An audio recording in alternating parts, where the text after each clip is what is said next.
नमस्कार दोस्तों, मेरा नाम है विमल सिंह बालाजी। स्टडी अड्डा में आप सभी का स्वागत। बिहार शिक्षक भर्ती नव नियुक्त जो शिक्षक हैं उनसे रिलेटेड एक नोटिस जारी हुआ है, उसकी बात भी करेंगे। इसके अलावा न्यूज की भी बात करेंगे। सबसे पहले बात करते हैं नोटिस की।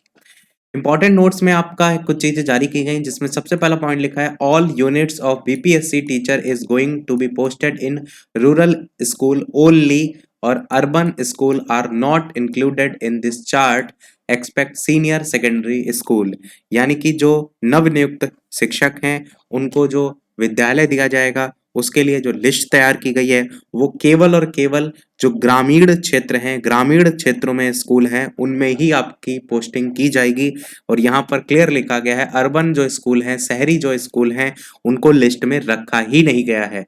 और रखा किसको गया है? अर्बन जो स्कूल है उसमें सीनियर सेकेंडरी स्कूल को छोड़ करके। तो यहाँ पर सीनियर सेकेंडरी छोड़ करके आपका प्राथमिक वगैरह जो है वहां पर आपको रूरल एरियाज में ही नियुक्ति मिलेगी। ये क्लियर तरीके से पहले पॉइंट में लिखा हुआ है। आगे लिखा है, in the available teacher column 7 to column 10 please add teacher of नियोजित and regular category, kindly do not add guest teacher and teacher from academic support. ये भी लिखा है कि कृपया जो भी कॉलम है जिसमें 7 से 10 लिखा है, इसमें जो नियोजित शिक्षक हैं और जो नियमित श्रेणी के जो शिक्षक हैं उनको आप जोड़ें, और कृपया जो भी अतिथि शिक्षक हैं और जो शैक्षणिक सहायता वाले शिक्षक हैं उनको ना जोड़ें। तीसरे पॉइंट में लिखा गया है, teacher under deputation should be counted in their original school of posting.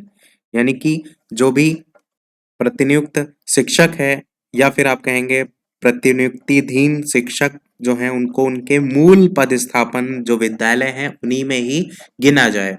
चौथे में लिखा है, school having different UDISE code including tagged school should be counted as one if they are situated in the same geographical location.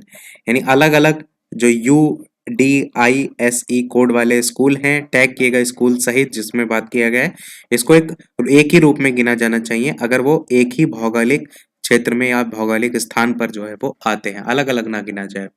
आगे लिखा है, kindly make all the correction in red colour with officer initial and stamp on every page. यानी कि जो प्रत्येक पृष्ठ है उस पर अधिकारी के प्रथमाक्षर और मोहर के साथ सभी जो भी सुधार हैं वो लाल रंग में जो है वो किए जाएं। आगे बताया गया है, send the corrected manuscript after scanning the manuscript in the PDF format at email ID by 6/11/2023 10 AM का समय भी दिया गया है, जिसमें संशोधित सूची जो है वो आपसे यहाँ पर मांगी गई है। पांडुलिपि की जो PDF प्रारूप है उसमें स्कैन करके ईमेल आईडी जो दी गई है उस पर आपका समय दिया गया है और आपको यहाँ पर भेजना है। आपको मतलब ये सब दिशा निर्देश जो भी ट्रेनिंग सेंटर हैं वहां सभी को लेकर के जो व्यवस्थाएं चल रही हैं उसको लेकर के हैं। आगे लिखा है, school category code 1 primary 1 to 5, 2 primary and upper primary 1 to 8, इसी प्रकार primary with upper primary secondary and higher secondary 1 to 12, upper primary only 6 to 8, इसी प्रकार सभी लिखे गए हैं।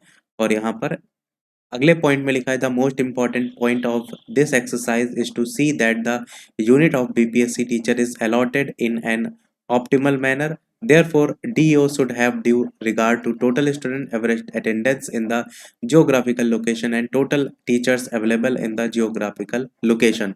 अगर साधारण से एक लाइन में हम इसको बताएं तो यहाँ पर केवल इतना लिखा गया है कि जहां पर भी आपकी पोस्टिंग हो रही है वहां पर तो एक तो उसको एक इकाई के रूप में आवंटित किया जाए, और उसके अलावा वहां का जो भौगोलिक स्थिति है, वहां पर कितने छात्रों की औसत उपस्थिति है, वहां की कैसी भौगोलिक स्थिति है, उसमें उपलब्ध कुल शिक्षकों का उचित ध्यान रखा जाए। ऐसा ना हो ऑलरेडी वहां पर शिक्षक को उसके बाद भी आवंटित कर दिया जाए, वही चीज यहाँ पर लिखी गई है।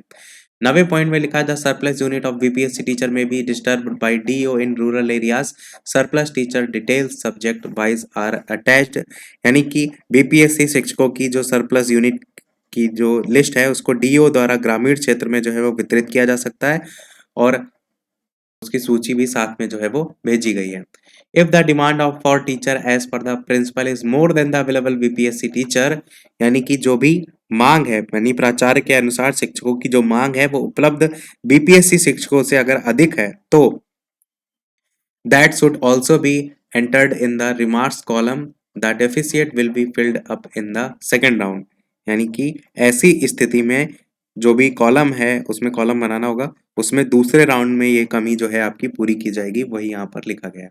और नीचे के पाठक जी जो हैं उनके द्वारा ये दिशा निर्देश दिए गए हैं, education department government of Bihar करके। इसमें अगर आप देखेंगे ज़्यादातर निर्देश आपके संदर्भ में हैं ज़रूर, परंतु ये निर्देश आपकी जो भी आगे की प्रक्रिया है उसको कंप्लीट करने के उद्देश्य से दिए गए हैं। बाकी जो सबसे पहला दिशा निर्देश था, इसमें जो आपके लिए यहाँ पर बात किया गया है कि आपका किसी भी हाल में, चाहे आपके नंबर अच्छे भी होंगे, रूरल एरियाज़ जो हैं वहीं पर ही आपको विद्यालय मिलेगा। बस एक यही इम्पोर्टेंट सबसे ज़्यादा इम्पोर्टेंट पॉइंट है। इसके अलावा न्यूज़ की बात करते हैं तो 4000 नवनियुक्त शिक्षक स्कूल से जुड़े। पटना जिला में कुल 4800 शिक्षकों में 4000 नवनियुक्त शिक्षकों की विभिन्न स्कूलों से जोड़ा गया है। ये सभी शिक्षक ग्रामीण इलाकों के प्राथमिक और माध्यमिक स्कूलों से जोड़े गए हैं। पटना जिला शिक्षा कार्यालय के अनुसार एक हाई स्कूल में 5-5 शिक्षकों को जोड़ा गया है, वहीं एक प्राथमिक स्कूल में 2-2 शिक्षक जुड़े हैं। इसी प्रकार एक और न्यूज़ है, अपने स्कूल में ही रहेंगे 800 शिक्षक। जो नियोजित शिक्षक हैं उनको लेकर के बताया गया है कि जहाँ पहले से कार्यरत थे वो वहीं रहेंगे। अब तक उन्हें स्कूल आवंटित नहीं हो जाता है, तब तक ये ग्रामीण क्षेत्र के स्कूलों में ही योगदान देंगे।